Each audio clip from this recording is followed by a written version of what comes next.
I don't know what it takes for other people, but you need to get up out of that easy chair. That's basically an electric chair. It's a desk chair. Go into the kitchen, wherever you find her, in her room, talking to her friends on the phone, probably her lover. And go in and tell her she can go fuck herself and walk out. And don't look back.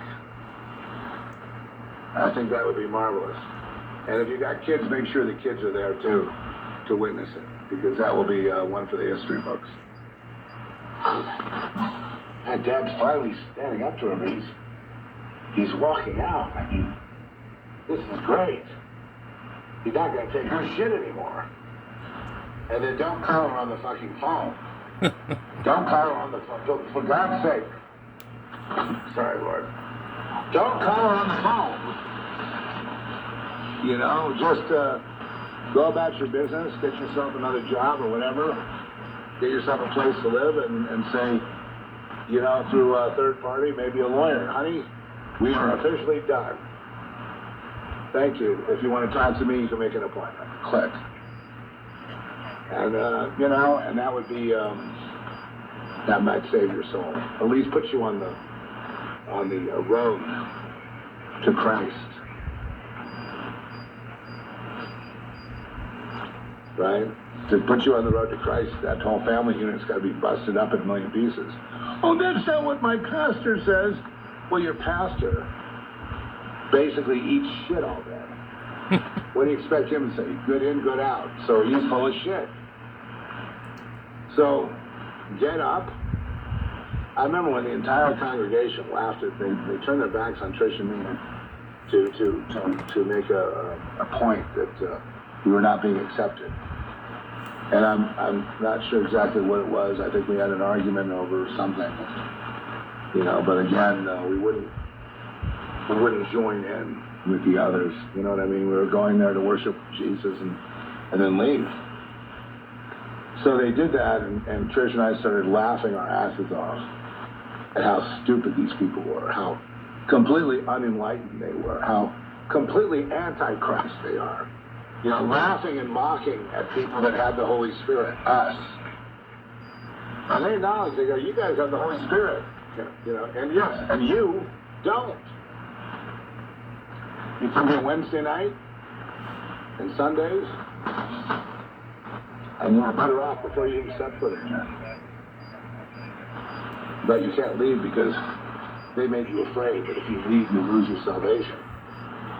You can't lose something you never had, buddy. Get up and walk out. Go.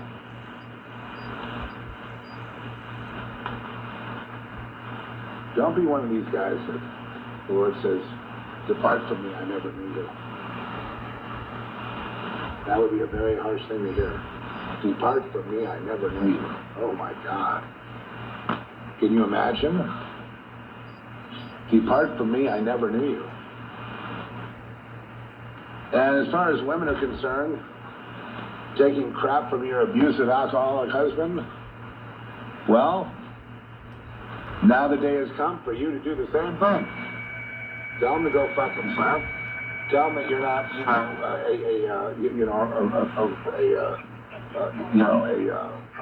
a target for his shotgun or whatever. You're not going to take any more of his abuse. And simply walk out the door.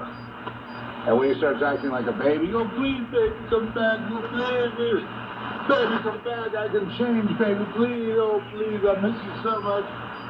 You don't hear that conversation because you're not listening. You're going into the future. There's other people to talk to. And that's who you're going to talk to, other people, not him.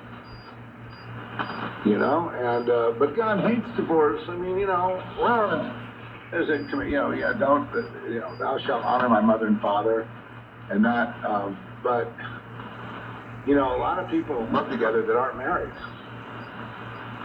They had a wedding ceremony in a church they didn't believe in.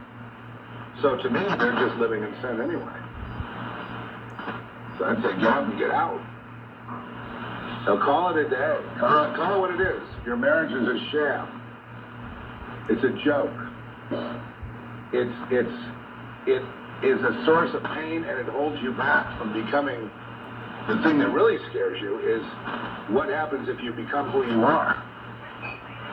My God, that's a very scary proposition. What might that be? I don't know. Well, you'd have to trust. But the one thing you can't have is people, a social group or family unit that keeps everybody in a tight little circle of repetition. Repetition. I don't know how I got on this tangent, but maybe there's somebody out here that has to hear that.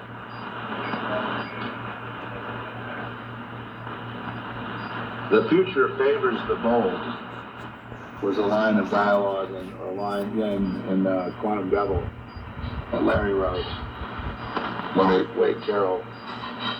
And it's an old saying, you know, the future favors the bold, ladies and gentlemen.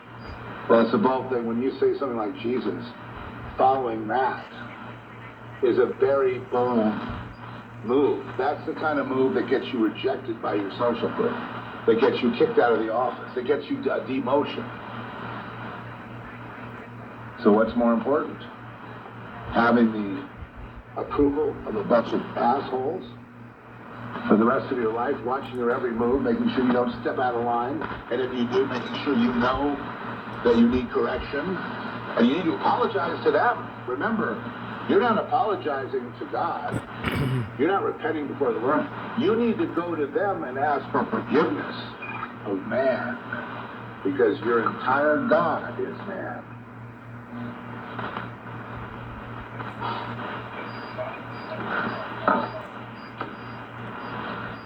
And so, as we watch Trump walk up to the Chinese and slap 104% tariff as a retaliation of their retaliation.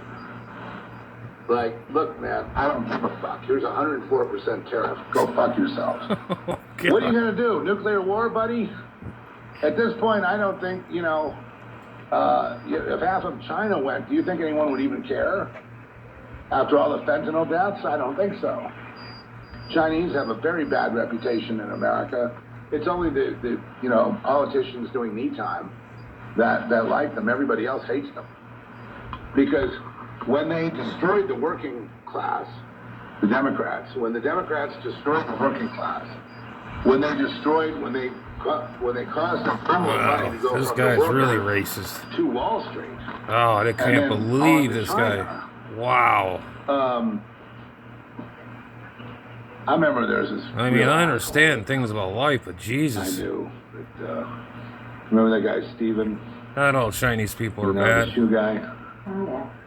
Okay, well, so he goes to China. He's not wealthy, but he goes to China to make some deals to get his shoes made. And then he's got distribution throughout the U.S. So once he made that deal, he became wealthy. And he became the fucking asshole of the century. Like, he would come over to our home, and he would look at, like, we had some Chinese, antiques and different things, pictures on the wall. We have an eclectic wall, some art, some photographs. We've got all kinds of, things that makes it kind of cozy, I guess, but it's just our stuff.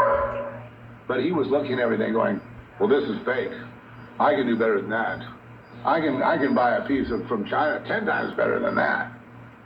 You're just a loser. Like analyzing the house and figuring out a way to call us all losers, because he's now nouveau riche.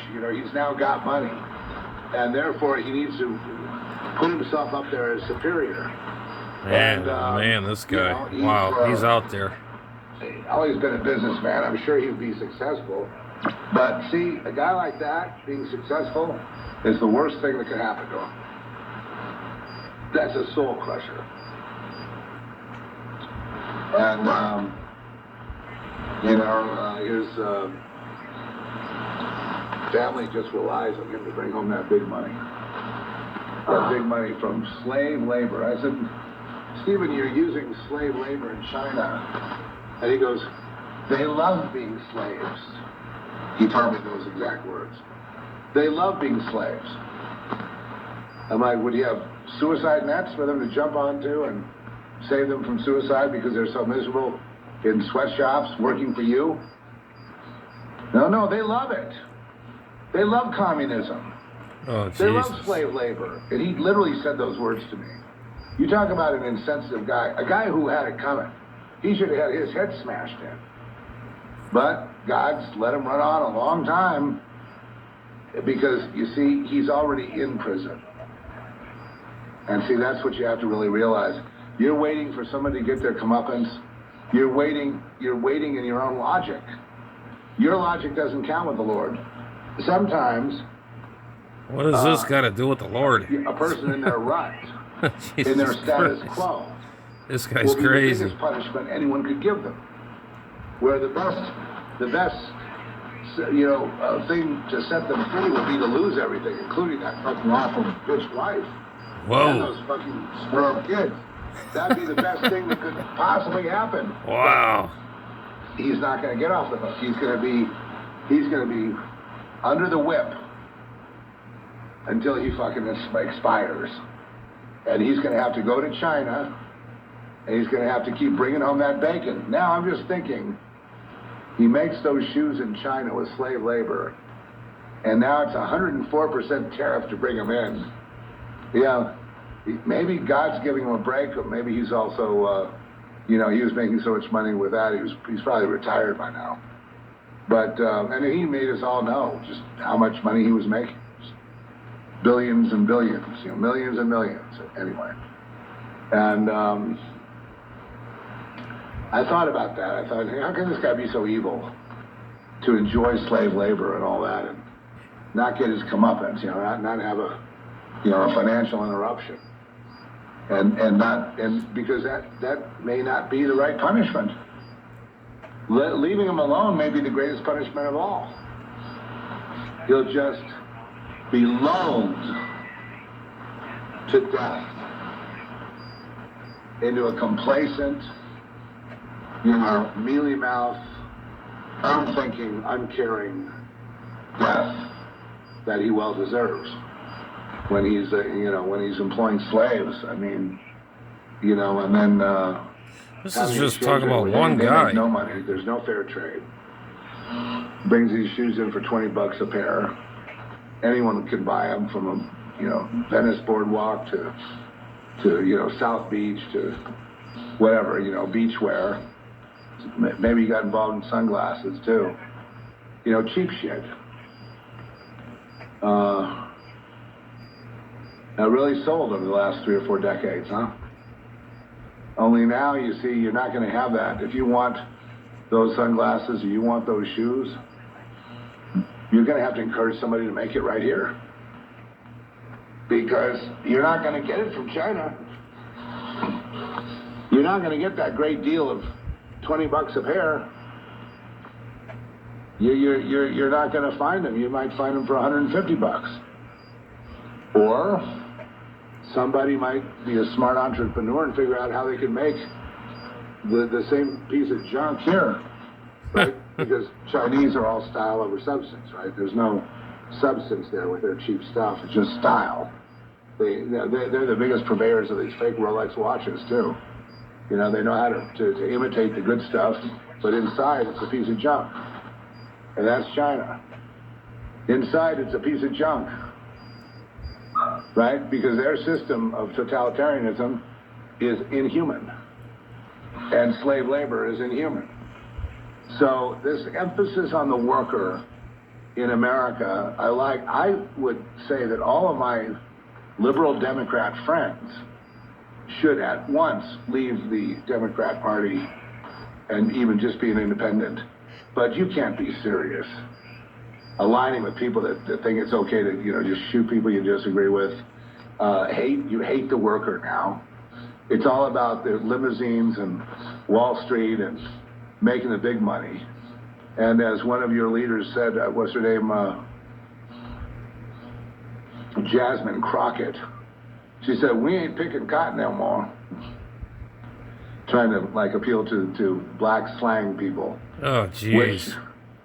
there are less and less of.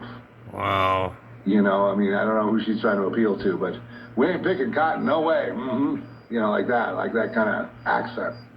And she was educated in a private school, $40,000 a year, and had all the privileges. And then will talk like that, like Hillary Clinton would do that. Talk like that to her audience. Now, when that happens, you need to get your ass out of that seat and do what I did, just walk out. Now, I was stuffing envelopes with like really angry waiters, waitresses, maids. They were all part of the Communist Party out in LA. You know what I mean? And they had you know, their plans were to, you know, they're all Satanists, they're all occultists, they all practice black magic. They all, you know, get jobs and gigs in Bel Air and Beverly Hills and Malibu and Pacific Palisades and whatnot, and Brentwood, and you know, and these upscale families, and then they basically try to take over the kids, and you know, put the husband and wife in some kind of spell, right, where they control the whole situation. Jeez, wow. And That's the guy, man. that's been an old trick for a long time. And you'd think that the people of Beverly Hills, for example, you'd think they would be onto this. You know, and what they want to do is they want to get the wealth, you know, convince the parents eventually that the kids are worthless, kick them out of the will, and of course get whatever it is in inheritance for themselves. Kind of like my movie Transference, which you haven't seen yet, but I'm working on the, you know, finishing it up. He's a movie producer? I never knew that. Finishing post-production of, you know, it was a restoration of something I directed. So what is he? But it was never really truly finished. So he's a millionaire too. Why is he on here talking about preaching about garbage? It's a weird history. So a millionaire, why is he doing this? It's all new now, and but it has to do with a nurse and her psycho husband taking care of a psychiatric patient at a beach house rather than having shock treatments, and now when the husband arrives, who's psycho, he gets an idea that he wants to get hold of that family money, and so they want to make her crazy again, make her catatonic, and then take advantage, you know, so that she doesn't wind up being just some lowly nurse or a maid because she's from Mexico. So it's definitely got a class warfare thing going on, and but I've noticed that people don't know what the subtext of my story is. So one day I'll tell people What the real secret is. There's definitely like a codex of secret to insanity versus wellness. And, you know, anyway, I don't want to just rag on, you know, Democrats, but not enough has been said about them, you know. And now people see them blossoming like they're really just murderers and they just want to burn down Tesla and put gut boys' penises off. What? And put trans, you know, men or trans women into women's sports. Oh, man. And, you know, and they want to bring all the criminals and terrorists and Trinidad and MS-13 gangs that are down in El Salvador, they want them to come back into the country. And I'm telling you, if you're irked by that, just walk out. You know? You'd be better off karmically if you're just an independent, or maybe you don't vote at all. I can make a case for that too, but I'm just commenting on watching something that we've never seen before in this country. We have never seen anyone like Trump on the world stage. Ever. You could pick Genghis Khan or Julius Caesar. Ever. Ever. And that means, too, that his life is in danger. Very great danger. Anyway, he's the GOAT, and I got to see it. And what does he want to do? He wants to favor the working class. He wants to bring the jobs back. Yeah. to the blue-collar sectors, Oh, yeah. to what the Democrats call the Rust Belt. Oh. He wants to bring factories. He wants to tell people that if you go from high school into a factory job, there's no onus on that. Or whether you get a degree in a college, it's up to you. You have the choice. You know, he wants to fix things that are broken. And, you know, probably he will eventually have to jail most Democrats. He would have to go to prison because most Democrats are participating in assassination plots. And if they're not doing it right now, they're plotting on the next ones, you know. And having convinced themselves it's okay. What I would do in that case is just, if I hear chatter or anything with my surveillance and intelligence, I put them on 24 hours a day, and anybody that looks like they're going to be popping into that, they're just disappeared. No need for a trial, just disappear them. You know, when you're dealing with criminal elements, you can't have a thing of due process, not really. Then they'll say, well, who makes that judgment call? That's going to have to be the people that are in charge. And you hope they're level-headed people. Because when they jailed the January 6ers, all those people they jailed were good people, and the people that did the jailing were the bad people. So that's pretty simple, and I wouldn't want to be part of a party that would jail the J6ers, would you? With no habeas corpus? That's the whole point of from the Magna Carta onto the Declaration of Independence, is to have, is to be able to, prove your innocence, and then to be able to make your case. And that they have a terror plot of, like that one guy who was looking for a Stinger missile to shoot down Air Force One. Okay, so if we get that sort of terrorist, I'm all for deportation. They may be an American or even a European, but they should go down to El Salvador. They should never be heard from again. And if you do that a few times, I guarantee you'd have law and order, and it would be,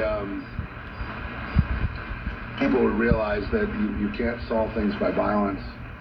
War doesn't solve things.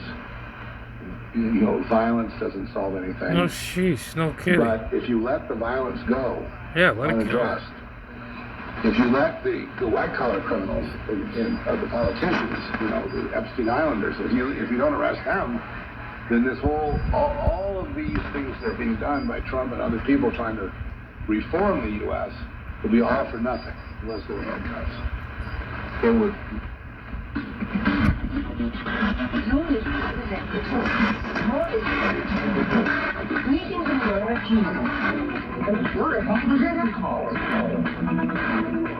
Write us a card, 5 Frisbee Court, 109, Box 16, Santa Fe, New Mexico, 87508.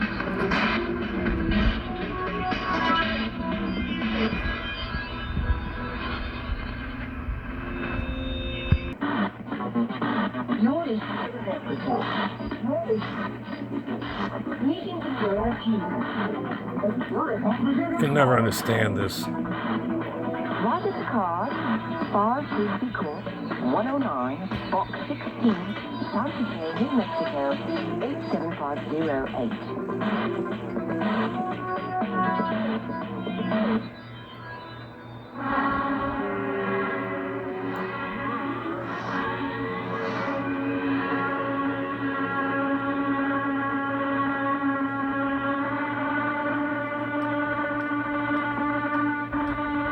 Hell?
This is heavy metal church, I guess. Who the heck knows?